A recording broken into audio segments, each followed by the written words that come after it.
when I'm with her, I very much co-switch in terms of what I'm eating or what I'm doing, because I'm not going to bring in like jollof rice and she'll be like, oh my gosh, orange rice, like, oh, what, you can't cook, like, is that missing oil?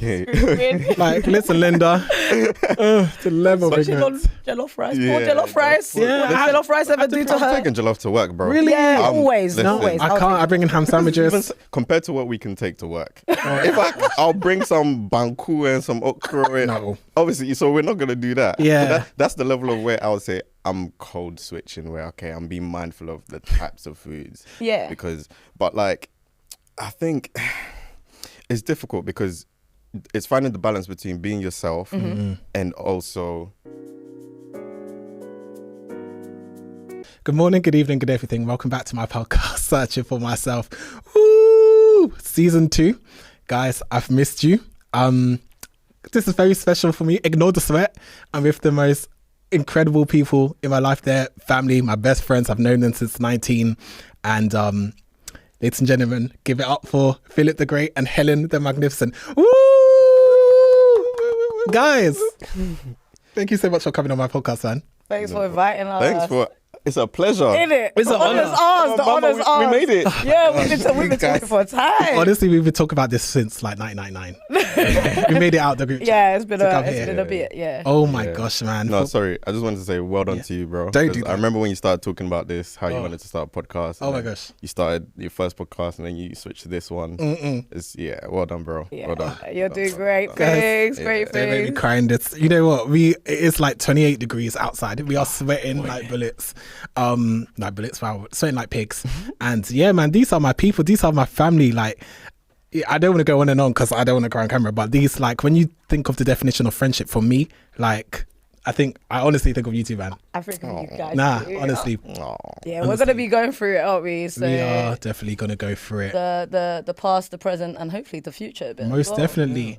And guys, the topic actually going forward, not going forward, piggybacking off what Helen said, is don't let perception don't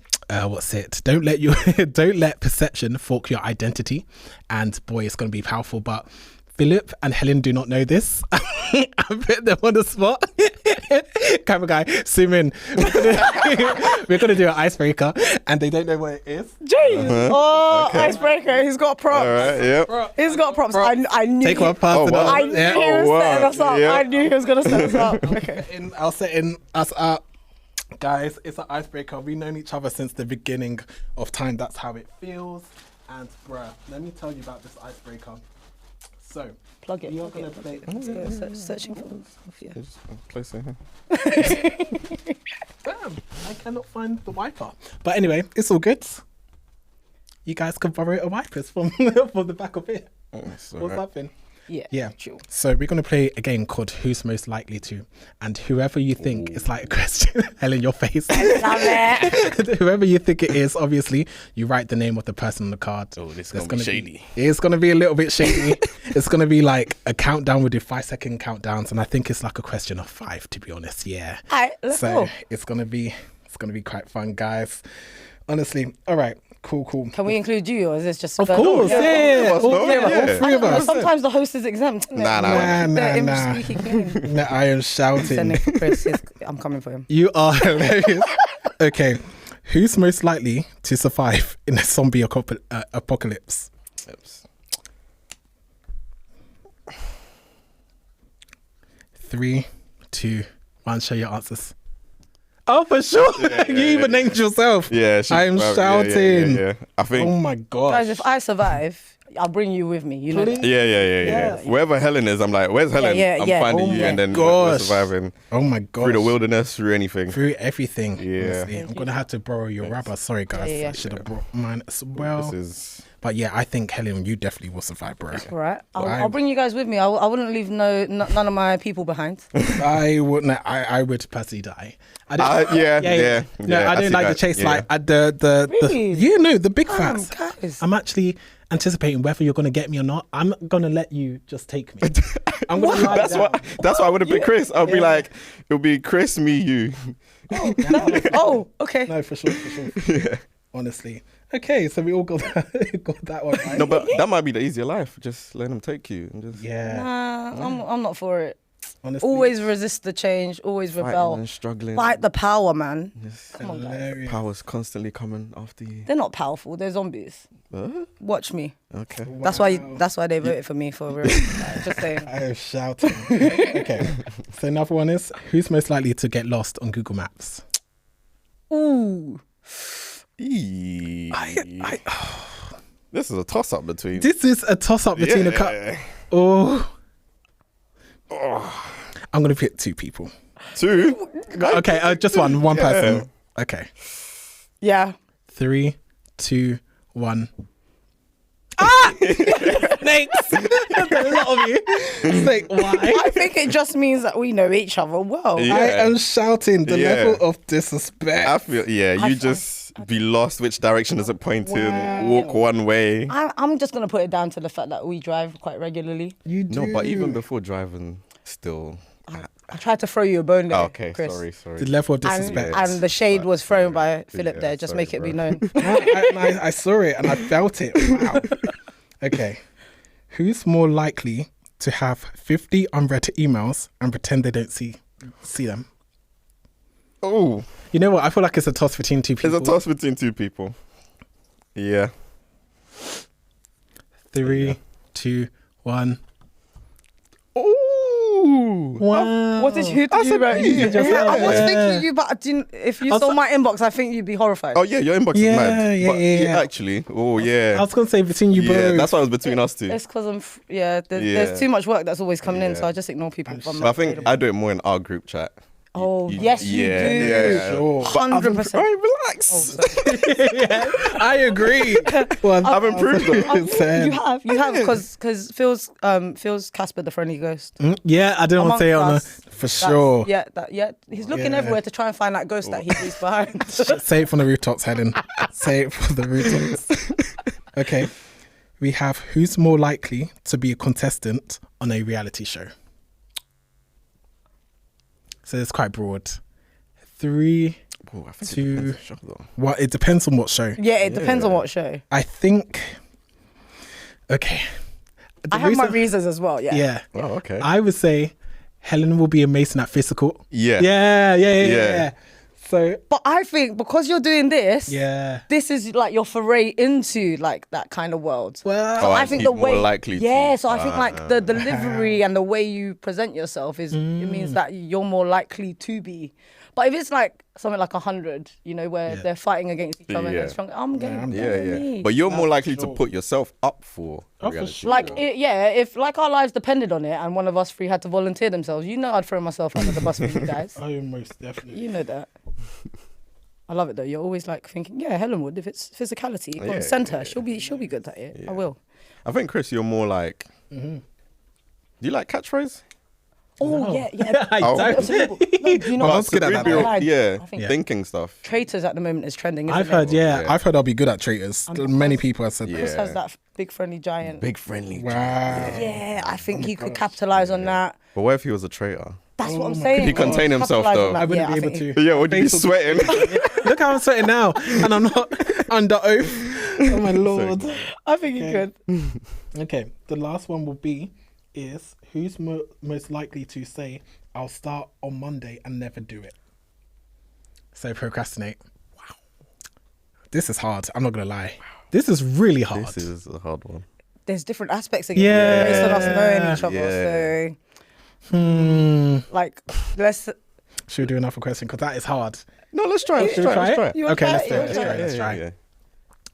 Unless it's all of us. I think yeah, do you know what? Do you think? I might I was gonna put everyone. vote. I was gonna Yeah. self-vote. Yeah. Because we know ourselves, Yeah. and I think we're quite good for 1,000%. each other. But when it comes to Yeah. doing things for ourselves, I think we put it off a bit. Don't we? Yeah, procrastinate a little bit. Yeah, so all of us. Yeah, so we all kind of like agree what we are and what's wow. big too. So That's not good. That is us- really terrible. I mean, it happens. Maybe birds of a Everyone. feather flock to ourselves. Everyone, yeah. Yeah, I agree. Terrible. So then us meeting up, we're doing well. We are I'm doing telling well. you, I'm telling you. Honestly. It's a big deal. Yeah, no, for and I sure. really always feel really invigorated after I like catch up with you guys. Yeah. Honestly, so it's always a long time coming. I think when we touch base with each other, and Yeah. which is why we can go for like hours. Yeah, no, honestly, I feel like like a burden's lifted every time we link up. And what I love about our friendship, sorry, let me talk into the mic, is that it's a judgment-free zone. Do you know? It's very much like you're not afraid to tell your business because you fear judgment. Absolutely. And even if we disagreed about this is not how I will handle a situation, we would respect each other's actions and opinions and be like, bro or sis, we're going to support you regardless because we love you. Do you know what I mean? 100%. And I think that's happened a few times with like the things I've like brought to you guys, and you've like challenged me and been like, but why didn't you do that, or why didn't you do this? And I'm like, do you know, I wasn't thinking that at the time, but you're 100% right, and I'll take that. And you helped me live through it, work through it too, so it's all good. Let me cap the pen so that it don't dry out. Oh, bless you guys, man. Throwing us under the bus, I think we did well. High five, Phil. Woo! We passed that one. Passed that one. Woo! Woo! We nailed it. Woo! F5. F5. No, honestly, you guys did fantastic. Honestly, thank you so much. No worries. All right, man, let's get into it. Let's get into the thingamajiggy. We're gonna get into it. I am shouting. I am For shouting. ourselves. Screaming. Okay, cool. Like I said, party people. Like I said, the topic is don't let perception fork your identity. Perception of others fork your identity. So we're just kind of looking at loops in terms of like core problems, social media reactions, and, you know, being in workplace, just kind of evaluating your thoughts and feelings, and really kind of like just kind of code switching in order to make other people feel comfortable, or even just feeling comfortable in your skin because you feel other people will accept you more. So kind of what's your perception, guys, in terms of like being confident in your skin and actually thinking about your thought process and knowing yourselves and your core values and not kind of like compromising for other people's standards? Wow. What a question. deep one. It's a long-winded question, huh? I mean, I think the code switching piece for me is really prevalent, being an ethnic minority in this country. But let's be real, I'm part of the global majority, guys. Get that right. Come on. But it's one of those things. It's like I can see that depending on the environment I step into and the people that are around me, I then have to choose how I present myself quite often. Yeah. And the guard is only ever let down when people get past the acquaintance stage to friendship stage. Otherwise, there's code switching is constantly in place, and it runs part of me. But I quite welcome that side of my identity. I would like for it to not exist, just because I think there's an element of authenticity that is lost. But I think it keeps me safe because I am aware of like society's pressures and attitudes. So I don't necessarily think it's a bad thing if we're thinking about the harm that's out there based on how you look and present yourself sometimes. Yeah. But with that also, I think no one knows like our true selves. Even you guys wouldn't know like my true self. Yeah. The only person that knows my true self is me, because I've lived every moment of my life. So you guys have shared lots of moments with me. Yeah. But like in that sense, it's like it's a difficult thing for anyone to get as close to anyone's true self as possible. Ooh. You know, you only see slices. Does that make sense? No, 1,000%. But Wow. with code switching, isn't that draining? Yeah, it can be exhausting sometimes. I think when you've got to pick like one of two harms, it's like, do you compromise on yourself a little bit, or do you show up 100% authentically, knowing that the environment you're stepping in, people are gunning for you? And it's like, I'm more exhausted in most environments, having to fight for my safety and other people's safety. So if I police myself a little bit, not nearly to the same degree that I was when I was younger, I'm definitely more authentically myself. It's just an awareness I have. So 100% it is exhausting, it is tiring. And I would, if I could choose, I would always choose to go without it. But I think it's one of those things that we have to live in the reality that we are currently in, not in the reality that we want to live in. Yeah. And when I talk about it though, I think I'm honest enough that people can understand, oh, so you're not showing up as your whole self? Oh, am I part of the problem that is making you feel unsafe? Those sort of people that ask those sort of questions, instantly I'm then creating the reality that I want to be in rather than the reality that I am in. Yeah. But lots of people don't have that cognizance to try and like go that deep.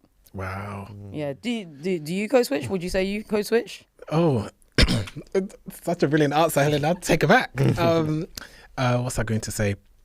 Yeah, I do, definitely. At work, most definitely. I have to code switch because people won't really take you seriously if you don't. You really have to adjust to the environment, and it's quite a shame. I don't have to do it to a degree, because thank goodness that majority of people that I work with, they're kind of acceptable in diversity. So like we'll have people from like Colombia to India to this and the other. Amazing. And it's a beautiful melting pot. And Nigeria as well, and Ghana. It's quite a lot of people, and it's interesting because one of my colleagues was saying, like, Chris, you know, like now in our team of 13, there's no one who's kind of like just standard like kind of British. And I was like, right, I didn't even realize. But you're smiling. Really? But as like in kind of reality and places that I have worked in the past, I'm the ethnic minority. So I'm not going to be like, you know, to people like what you're saying. I'll just be like, hi, how are you? Or I really have to check myself sometimes, because I'm like, I can't really act the way or say the things that I want to say, because otherwise people would just... Let me tell you a story, yeah? Go on, Go on. on. So I was at work here, and one of my old colleagues who no longer works with us, I came in with a hat, a woolly hat. This lady had the audacity to say to me, oh, Chris, nice hat. It's very hip hop. I said, wait. Did she do the head bop? She did. Oh, She did. Oh no! I'm not exaggerating. She did. She said very hip hop. I said, excuse me. This is like the British of British hats. You know what I mean? It's like something your grandma would knit. It's very wool. It's very like it's giving British. It's very. So I thought, imagine if I came in with a cap. Are you gonna hide your purse? Do you know what's the time? Hide your purse as you walk past. No, don't rob me. I'm like, it's Chris.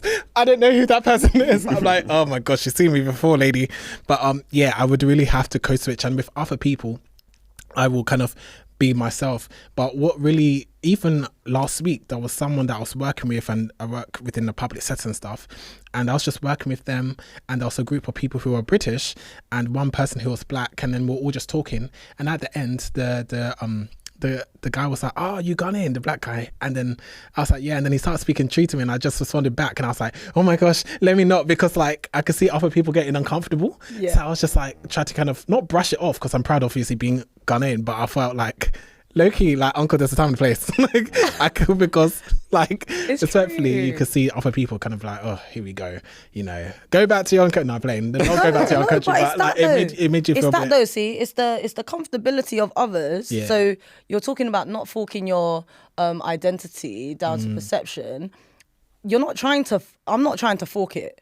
I'm trying to find the mediation, the middle ground where people are both comfortable and receptive to me being less code switched, if you like. That's the best phrase, I think. Like, the more authentically I can reveal myself, the better for everyone involved. Yeah. Do you see what I mean? Yeah. But it's like it's one of them things that I get it. Like with that lady, do you then have to mind how you carried yourself around her after she made that hip hop comment? Bro, let me tell you another story, and I was gonna save it to myself, but a couple of people I've told. So I went to a convention with my sis, Ellie, and it was like a shared ownership kind of like one, and my colleague was going to be there, but I was like, I'm obviously not going to go with her, so I'm trying to avoid her, and I see her sitting on the floor. Excuse me, let me take some water. Oh, Lord Jesus, just getting to me. Oh, bring back memories. Trauma. So I'm like, cool, I'm trying to avoid her. Then she sees her, it's like, hi. And I said to my sister, like, this is so-and-so, I'll call her Amy. This is Amy, and Ellie was like, oh, hi, Amy. And then Amy was like, oh, nice to see you. Like, what's she doing here? She's a bit too young. And Ellie was 19 at the time, and I wanted Ellie to come with me just for support, because I don't like, I tend not to do things by myself because I don't like it, but now I'm agreeing with that. Anyway, I digress. So yeah, we cut the short talk and go our own ways. Next day at work, excuse me, bruh. So literally, I see Amy's looks at me. Let me describe what Amy looks like first of all. Blonde hair, blue eyes, Taylor Swift's cousin. Pitch. Okay. That's what she looks like. Sure. Cool. She looked at me, and I'm like, she's gonna say ignorant question. I was like, okay. And then I was like, and she just smiled, and she goes, Chris, you know your sister? Oh, I know what's coming. Go on. She goes, why are you more black than her? Do you share the same parents? I knew it. Oh boy. I knew it. Not that it's her business. Oh boy. What a I statement. almost died when she said that, and I laughed it off, and I was with my colleague who's Jamaican and she's mixed race, and then I had to educate her at the end because I was like, it's a very ignorant question, and I was like, Amy, like, you're lucky, and I know your heart, you don't mean to offend people, and you haven't grown up with people of color, even though it's not an excuse. But she was like, no, it's not racist, I didn't mean it, I didn't think it was offensive. But I said, some black people, they'll give you a beat down and ask questions later, so you just need to be mindful of how you phrase things. And why would you even think that? Because even black people, we come in all shades. Our DNA is crazy, like in terms of you contain the whole genome. Yeah, so I was just like, rah. So when I'm with her, I very much code switch in terms of what I'm eating or what I'm doing, because I'm not going to bring in like jollof rice and she'll be like, oh my gosh, orange rice, like, oh, you can't cook, like, is that missing oil? Like, listen, Linda, the level of ignorance. Jollof rice, more jollof rice. Yeah, what jollof rice ever do to I'm her? taking jollof to work, bro. Really? Yeah, always. Listen, I can't. I bring in ham sandwiches. Even compared to what we can take to work, if I'll bring some banku and some okra. No. Obviously, so we're not gonna do that. Yeah. So that's the level of where I would say I'm code switching, where okay, I'm being mindful of the types of foods. Yeah. But like, I think it's difficult because it's finding the balance between being yourself and also just being in a space that you need to operate. Yeah. Just for everything to go smoothly. Yeah. But unfortunately, it seems like we need to do a lot more of that than other people need to. And that's why I think it's not fair. So we need to be conscious to be as authentically ourselves as possible. Yeah. Just because someone else is ignorant or someone else sees things differently is not our fault. Just because you don't know what jollof rice is and it's orange rice, why can't I bring it to work? Yeah. So I think because the reason I asked the question earlier is because it's draining trying to balance that. Some people walk around the world not having to even think about Which is that. amazing. In La La Land, Privilege, right? Privilege. of just Privilege. Oh The my sheer God. existing. privilege. And we should have the affordability to also just exist. Yes. And not have to balance Yes. stuff like that. But Wow. I'll flip it to the other side because I think to an extent everyone code switches. Do you think? Because for example, Even the Taylor Swift lookalike. even a Taylor Swift lookalike to an Expand. extent. Expand. For example, being in a professional environment. Yeah. Because I work with some people who they weren't professional; they were just truly being themselves. Okay. The Taylor Swifts, Yeah. and they were fired from the job because they were just being themselves. Because everyone, there's a certain level of professionalism you still need to bring, and you have to. But okay, well, is me naturally is that acceptable in a professional environment? Because if it's not, then okay, what do I need to adjust to make sure that I can exist in this environment? Because different industries require different levels of professionalism. I think that's a different point, though. I think that so I see what you're saying, and I think being able to carry yourself professionally if you're not used to doing so, like day to day, decorum wise, I think that's different. That's a job spec. It's a job responsibility. True. Whereas I think the code switching part is a personal burden, kind of what you're saying, a personal burden. But my view of it is very much the safety lens. Yeah. It's how I can foresee and mitigate based on lived experience the harm and offense that's either going to come towards me or others around me. So I'm not doing it just for my sake. I'm also doing it to make sure I create as safe an environment for people to show up as authentically as possible, including myself. And I try to do that like holistically. So it's language, it's food, it's culture in dress as well. That educational piece comes in many forms. So I 100%, I think the way we can code switch and make it acceptable is like food is a very good entry point. I think it's a very safe entry point. I have a follow-up question. How do you feel when you do, for argument's sake, code switch or don't code switch and you get rejection? How does that make you feel? And also, because that was a big question, like how would you cope with that? And also, do you feel sometimes when you're an ethnic minority in a workspace, for argument's sake, do you feel like you're the token like or the black guy or the token Asian girl or the token person that you have to represent all of those? Because I feel, and also I digress. Side note, we did, in case the Taylor Swift is watching, no shade, we do love you. We're just saying about like the stature of what we're describing, just in case of a Swift discomfort. It's the privilege that comes with carrying yourself as part of the majority that society views as the norm. Everyone else is atypical and unconventional, and outside of that, everyone else is other. That's all we're alluding to. Yes, yeah. In response to your question, I think it's for me at least. I think when I've been the sole person, in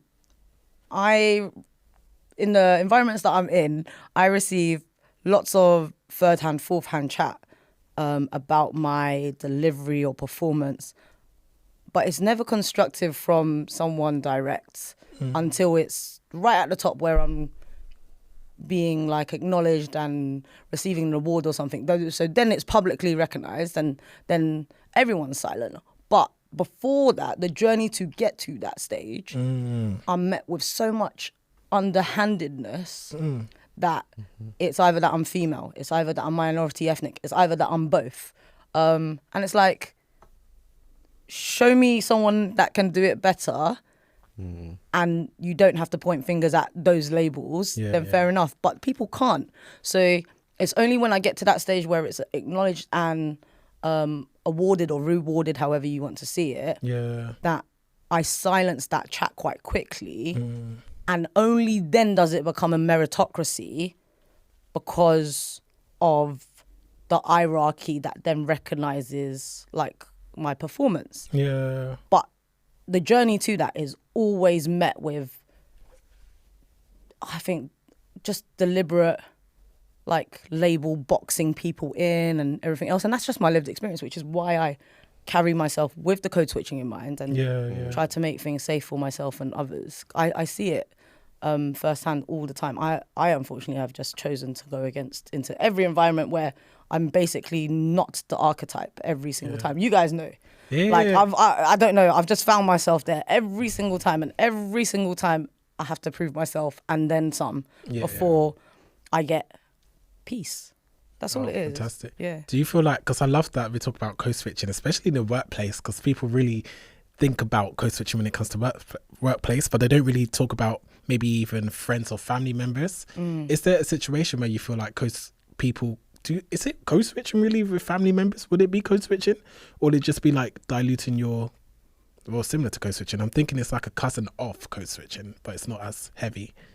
With your family? Yeah, in terms of being like, say it's like long lost aunties and uncles, sometimes they may expect you to behave a certain way. Yeah. Because this could be like a generational thing in terms of, like yes ma or yes dad, or just very like you have to behave really cool, calm and collected, and because they have that idea of you that you know, because they raise you're some young man or some young woman that you need to kind of like show them all this level of respect, and you're always going to be the baby in their eyes, you know. But if they ask you for a favor and it's inconvenient for you, if you said no, it's like all hell will break loose. So maybe, I don't know, I think that's a cultural thing. I think that's level, depending on what culture you're raised in, that comes with the territory, unfortunately. But is it code switching?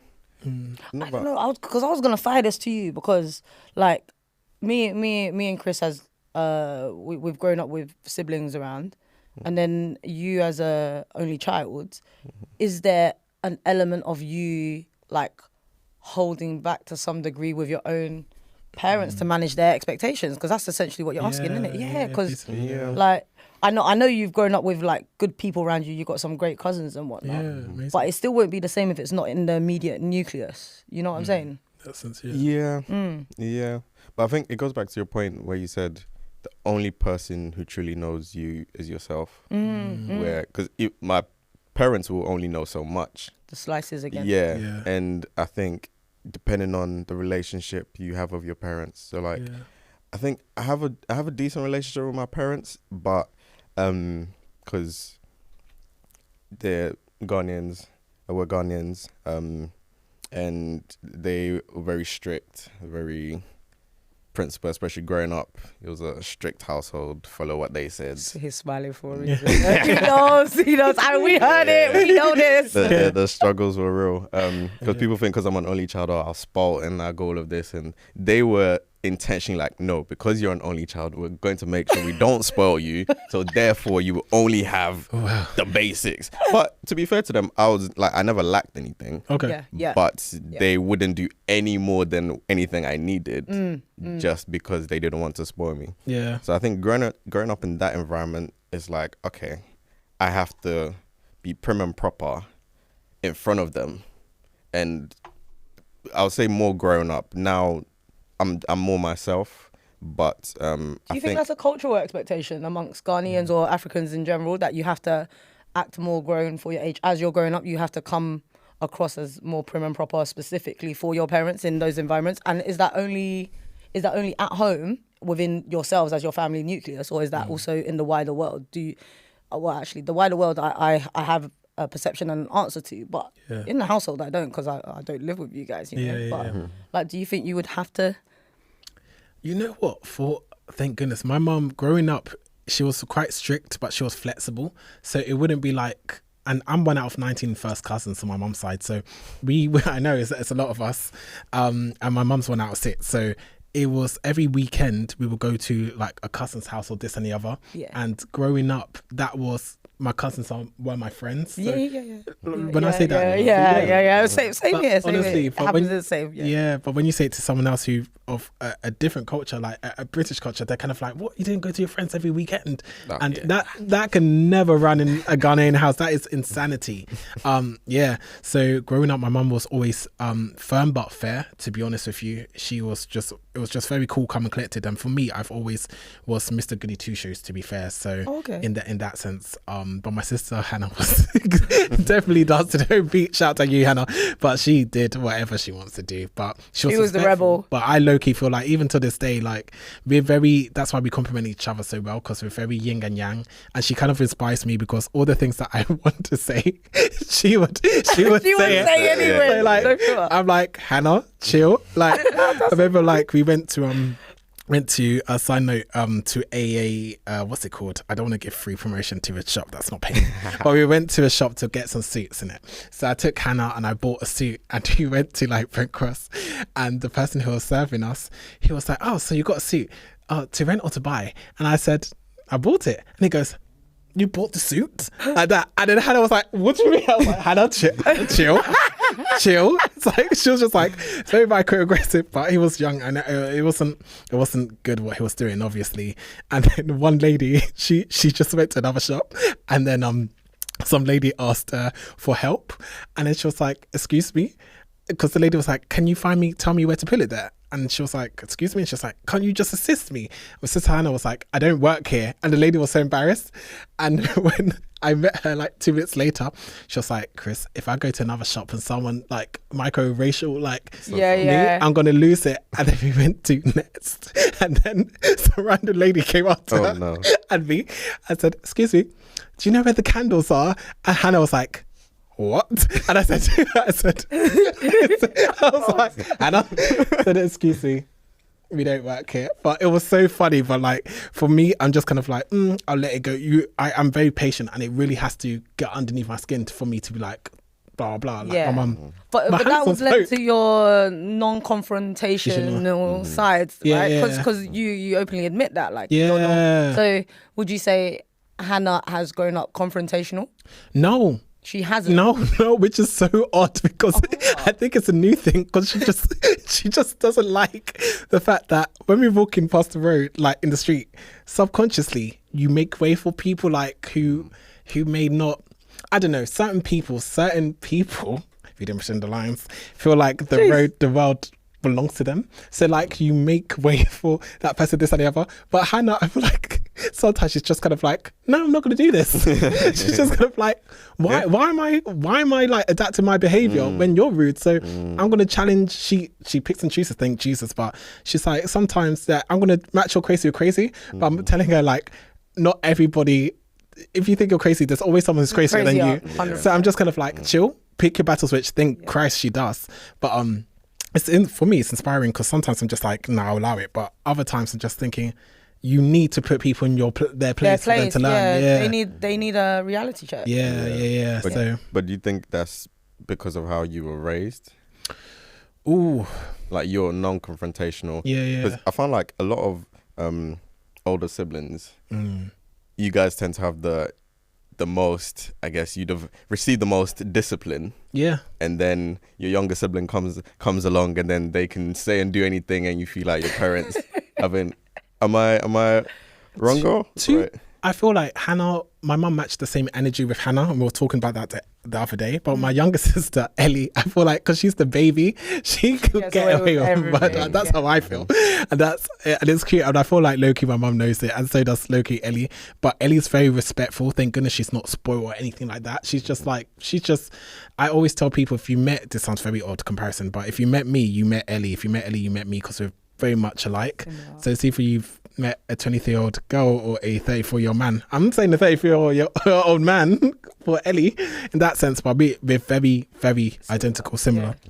So yeah, I don't think so. But it's interesting. You could grow up, and I had a conversation yesterday 2 days ago with my parents and my siblings, that I find it fascinating. You could grow up in the same household with your siblings, yet have two different experiences. 100%. Because you'll never have the same parent or parenting as your sibling, which is fascinating. 100%. I think with me, my brother, it's different cultural lens. So you guys, my brother being the firstborn boy. Sorry, culturally, where are you from? Let the people know. Oh, because of you as well. No, where do you think I'm from? Come on. I'm half Chinese and half Vietnamese. My mum is Viet and my dad is Chinese. And culturally, because my brother's the firstborn male, doesn't matter whether I'm older or not, because I'm a female, I am seen, unfortunately, as a liability. That's just the way the culture goes. And as my brother's the male, he is seen and to be given the privilege. He is allowed to walk in privilege, male privilege. He has the male privilege of being able to do absolutely anything and everything he wants because he's the firstborn boy to carry on the bloodline and the name. And that's just the way the cookie crumbles in our culture, which is something I'm still fighting against this day, because how does that work? Like, genetically, I couldn't control that I turned out a female, and yet I get picked, like, drawn the straw, you know?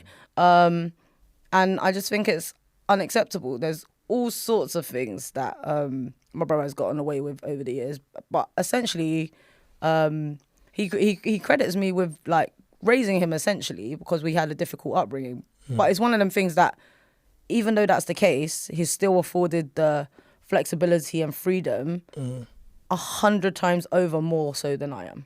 It just is. Like, do you feel like your parents, how they thought towards you, contributed to the identity you are today? Like, did it shape or mold you in any form? Wow. Yeah, it definitely made, do you know what? It makes me resent my culture, my heritage and culture, because there's such a restriction on, like, the path and the kind of person I need to churn out to be based on culture alone. I'm expected to be quite submissive, the wallflower, play housewife, play nice, all of these things. And whilst I can absolutely do all of those things if I absolutely want to, I do not. And then there's a huge problem because that's the case.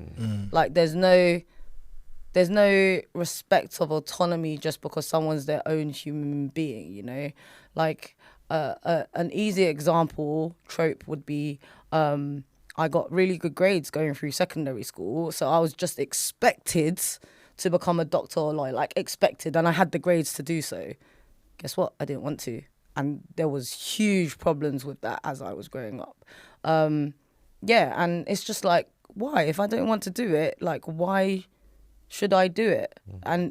But there's no argument to that. The sentence where it lies with my mum, single parent household growing up, my mum would be, no, be a doctor, be a lawyer, full stop. There's no, like, but why, mum? Why do you want me? No, just do it. Because that's the respectability politics of the culture, like, you know. So, there's definitely, like, a resentment towards that. But I'm also very proud that I'm the kind of person I have become to navigate the circles and environments that I have. again, based on the meritocracy, but it takes time. It takes time for feedback to go up a chain, and then for people to recognize like what you have been able to deliver based on performance, not based on like female and minority ethnic, you know.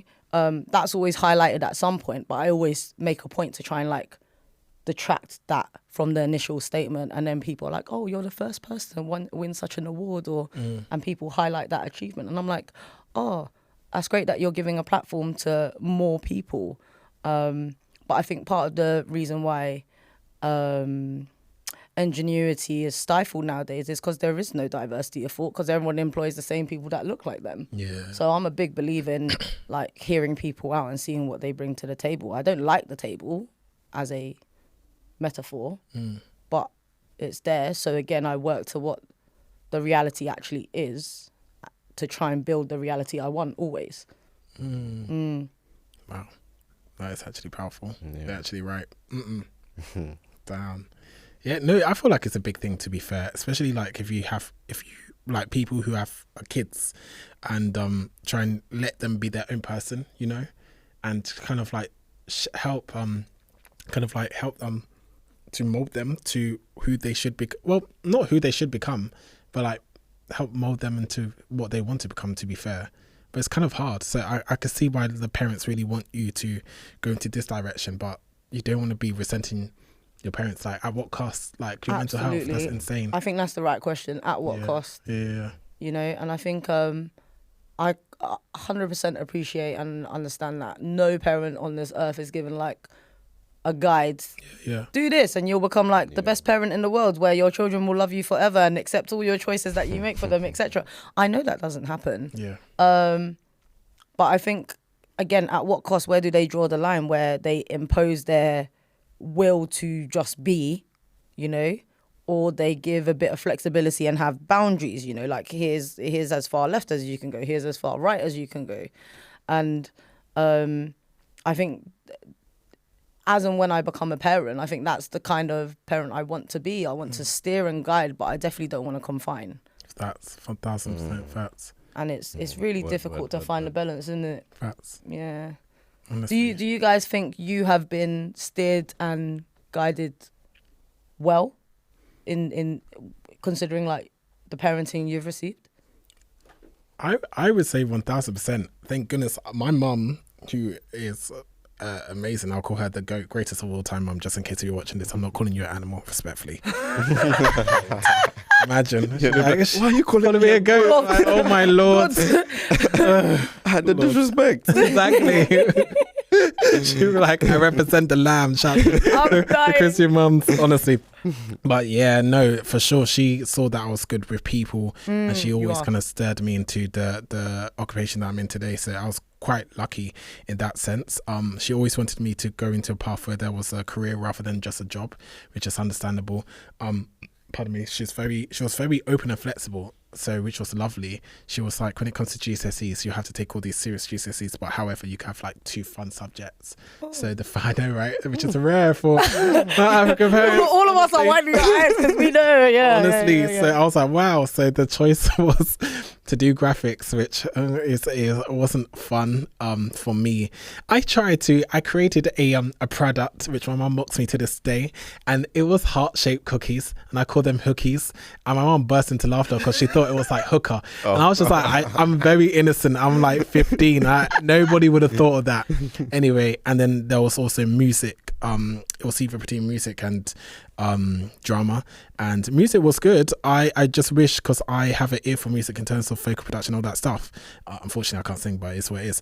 But I love drama in terms of drama school and acting, so I would have low-key hindsight wish I did that, because I was like, what am I doing in music in terms of like listening to clarinets and stuff, not really enjoying that sense? It's not music production as we know it in our current day and age. It's studying what the oldies did and how they produced music. Honestly, it's an entirely different they would take you out of science, and I'm pretty sure my mom doesn't know this, she'll kill me, but they would take you out of science sometimes for like maybe 20 or 10 minutes or whatever, to do a vocal warm-ups and sing like duets and stuff.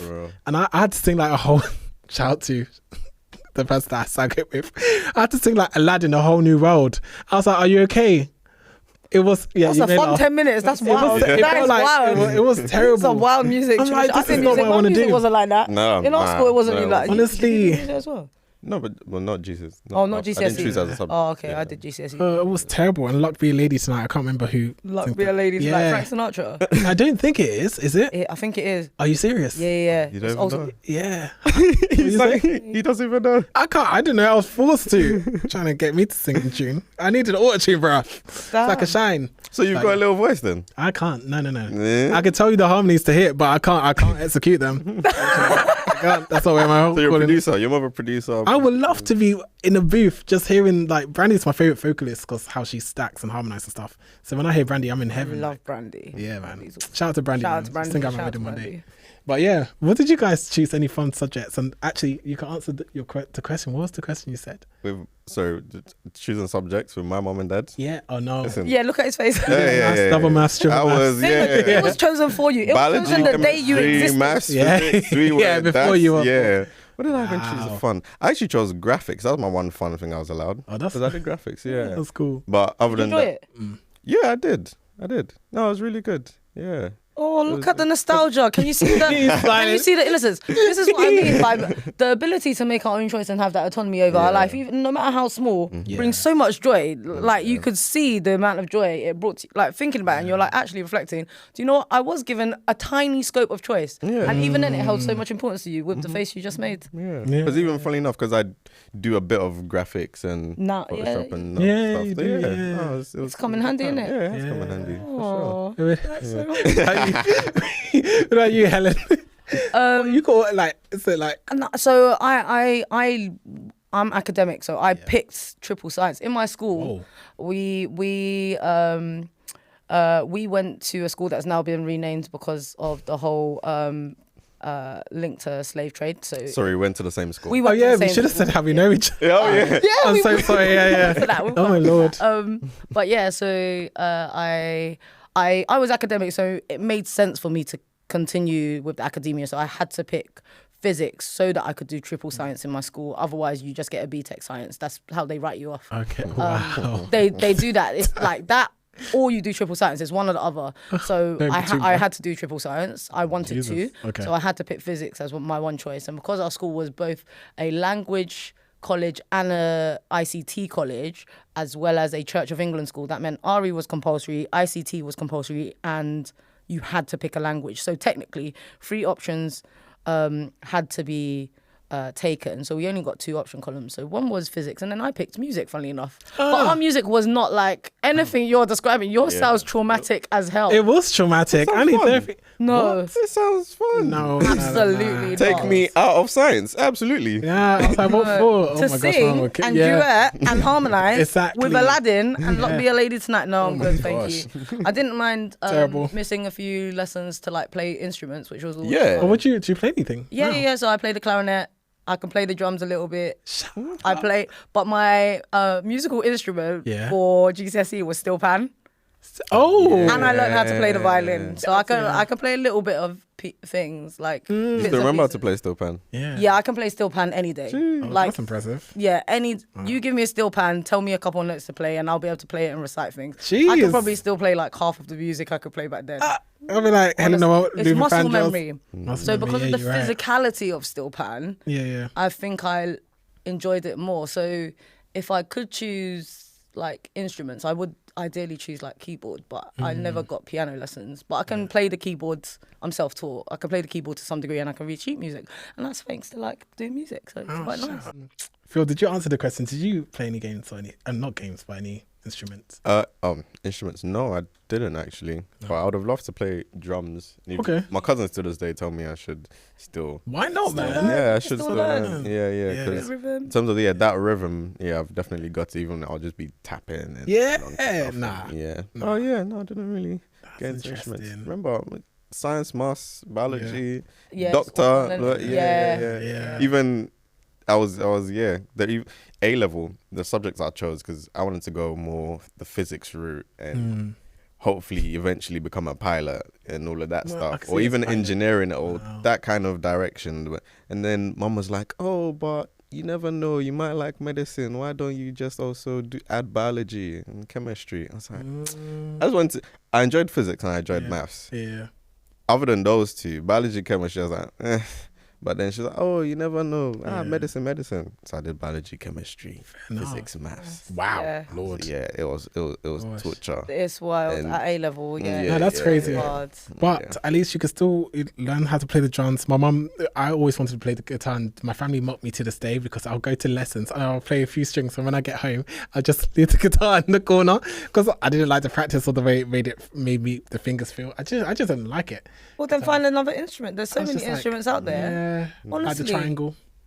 Many ways to play a triangle. Don't diss the triangle. Bruh. Always talks about No, what's your beef against the triangle? Triangle's hard to play. Yeah, that's what I'm saying. But you're laughing. Okay, guys. Do you know there's like 150 ways to play I a triangle? understand. Yeah. There is. You said 150 ways. No, there We is. need to fact check this. We'll fact check that. Yeah, we'll fact check There's that. so many. Myself, But guys, it's still a triangle. The disrespect. Listen, guys. Yeah. So we see at the back of the orchestra, and we'll come and watch you do. Ding. They're mocking I've me, seen yeah? people screw up the triangle. Since we're gonna go there. They're mocking me, but they just discovered how many weeks ago that a certain chocolate has her haze on. We may have to revisit this clip, but it's okay. It's not a bad thing that we've learnt this. Chris can also be very coming with his knowledge. He's laughing at, but I don't think you need to explain what I you're will just explain laughing it. at. I'm sorry. So these two wonderful people discovered that Ferrero Rocher is the best chocolate. For me, Lindor's my favorite chocolate, but has a hazelnut inside, and I thought they both were adamant that it didn't.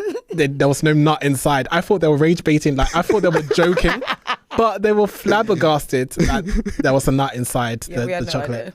That is hilarious. Hold on. We have to explain. No, you're mad. That's the explanation. Yeah, we have to. Yeah, because we thought the nuts were just on the outside. So when you were eating and chewing, the nuts you were tasting was what was on These the people outside. are that shows me you guys don't chew your food. Because how can you just swallow your swallow anyhow because there's a huge nut and you're chewing the nut. But you guys are mad. Because even whilst we were talking that day, we had a Ferrero Rocher. Yeah. And when we chewed it, I didn't have a sensation of this is a different nut.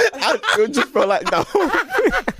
You guys, man. And then we were talking, and then you had us talk about like ratio of nuttiness, and we were like, no, but the chocolate on the inside also has like that hazelnut flavor, like Nutella flavor, which is where that nuttiness also comes from. Like, no, there's more nut than that. That's why there's a whole nut in there. We're like, no, there isn't. You guys it's okay. are crazy. We stand corrected. Yeah. We know now. Yeah, we know now. So Chris has enlightened us. Yeah. Which And we're embarrassed forever, us. Oh yeah. we're forever grateful for. Honestly. But yeah, the amount of friends that then reacted to my story and also laughed at me, and I was like, that's okay. I like. Oh, you posted it as well. Yeah, I reposted it on my Instagram, and like my friends grilled me, and they were all like laughing, like, "How do you not know this?" And I'm like, I mean, I know what I know, and I didn't know that. So it's sad because we're actually chocolate lovers. Oh my god, yeah. But guys, wait till they find out that chicken nuggets comes from chickens. They're gonna lose their. Wait, listen. Not all chicken nuggets are 100% chicken. Yeah, respectfully, if you go to certain brands, but sometimes some of it is more water than anything else. Water? Yeah. Oh yeah. You don't know they pump chicken with water to make it more plump.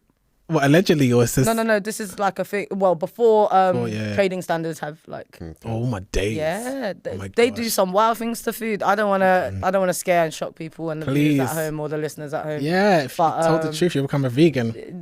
You'll be eating them carrots, bruh. Genuinely, without plastic. But even the vegetables, it's still finished. No, it's true. That's now that we're out of the EU and all, well, not now, but we've been. As long as we keep EU standards and not American standards. Honestly. We'll be a bit okay. But yeah, now I was going to quickly wrap it up, but I wanted to ask, because I forgot to say to the audience how we know each other. Yeah, we should say that, innit? Yeah. Because otherwise we're just bantering along and being videoed for. These random people. Oh my gosh. So how we know each other. I've met these lovely people from church. I think I was 19 at the time. Shout out to Dominion Centre. And you were younger than that. Really? Yeah, because 19 I was in uni. What? Wait. So I went to that church when I was, to be fair, I was like 14, 15. But I remember meeting properly us being friends from the church retreat. Yes. That we went to. Yeah. So that was but you guys go way backer than Yeah, because you guys know for each other from secondary school. Yeah, we do. Yeah, in that sense. We had a circle of friends that we all like hung around with, and there was 3 others. Mm-hmm. Yeah. And then obviously we met you at church, DC, Dominion Centre. Shout out DC. And then like it's crazy how the friendship has evolved. And, bruh. I think I remember on one of your podcasts with one of your other guests.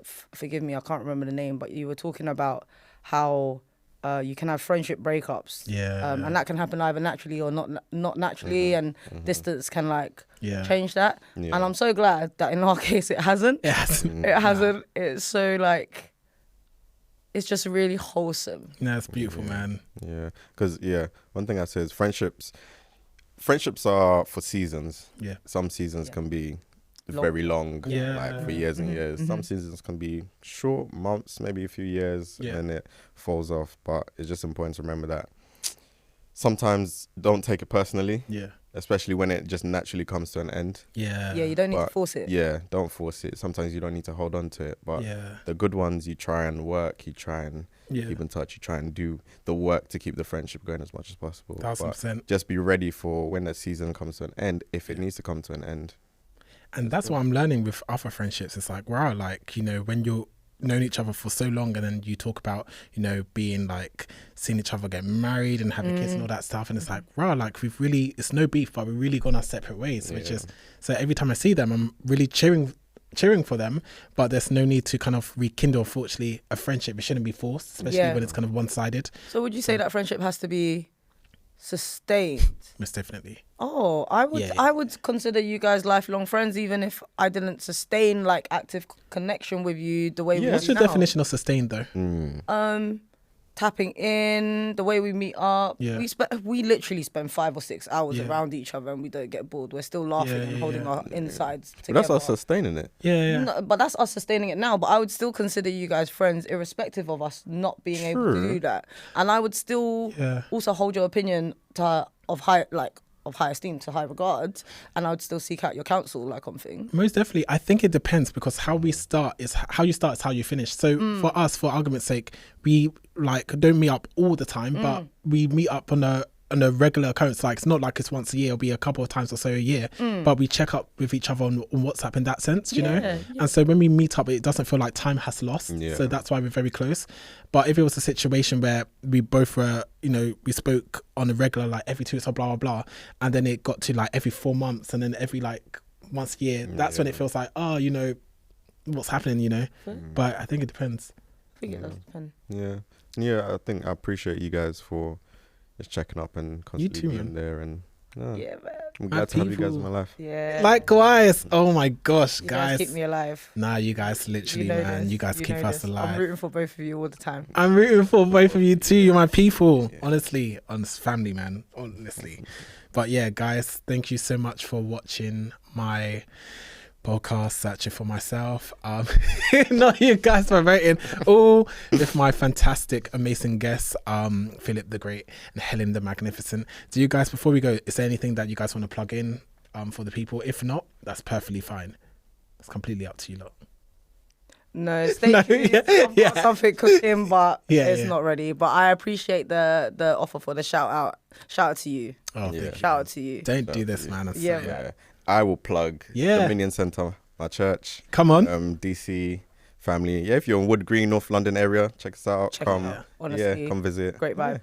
Great vibes, beautiful church, man. Absolutely. Love that. Well, thank you guys. Remember to like, share and subscribe, and we'll see you next time. Thank you. Bye.